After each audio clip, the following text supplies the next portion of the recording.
biggest World Cup in history, 48 teams, 3 host nations, and somehow some of the best players on the planet won't play a single minute. Here's who's missing and why. Let's start with the brutal ones, the guys who were supposed to be there, and then their season ended in the worst way.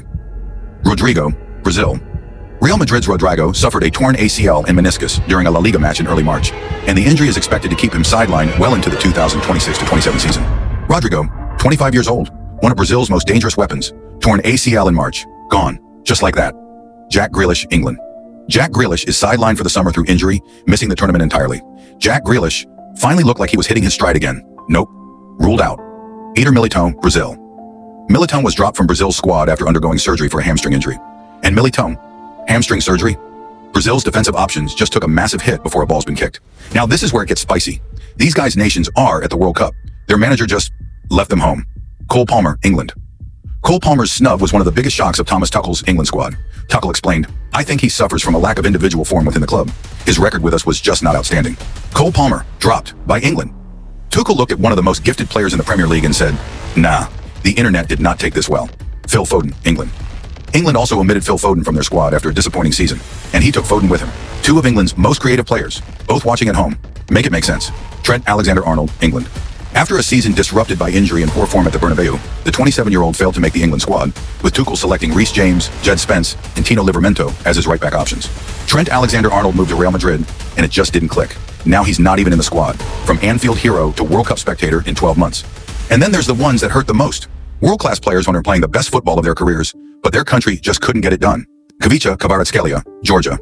Kvaratskhelia helped PSG win League One, captured the UEFA Champions League title, and was named the Champions League Player of the Season, registering 10 goals and 6 assists in 16 Champions League appearances. Despite all of that, Georgia failed to qualify for the finals. Kvaratskhelia just had arguably the best individual season in all of European football.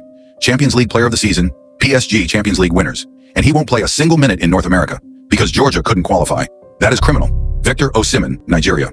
Nigeria lost their playoff on penalties to DR Congo, meaning the World Cup will be without Osimhen, who scored 59 goals in 74 games for Galatasaray, including 7 in 10 Champions League games this season. Victor Osimhen, one of the most lethal strikers on the planet right now. 59 goals in 74 games for Galatasaray. Nigeria lost on penalties to DR Congo in the playoffs. Done. No World Cup. Robert Lewandowski, Poland. The legendary striker misses out on one final World Cup run after Poland suffered a heartbreaking defeat to Sweden in the UEFA playoff final. And Robert Lewandowski, 37 years old, this was almost certainly his last chance. Poland lost to Sweden in the playoff final. That's it. His World Cup story ends without a proper goodbye. And a rapid-fire round, because the list doesn't stop there. Ademola Lookman. Nigeria didn't qualify Dominic Szoboszlai. Hungary didn't qualify Gianluigi Donnarumma. Italy didn't qualify. Again, Sandro Tonali. Same. Italy, again. Kaoru Mitoma. Hamstring injury, Eder Militão. Already mentioned, but worth the double take. Italy, 4-time World Cup winners, are absent for the 3rd straight tournament. Let that sink in.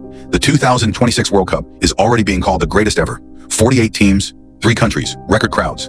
But football doesn't care about storylines. Rodrigo won't get his redemption arc. Kvaratskhelia won't get his first World Cup moment. Osimhen won't get his stage. The tournament goes on without them. But let's make sure we don't forget who's missing, because that's part of the story too. Whose absence hurts you the most?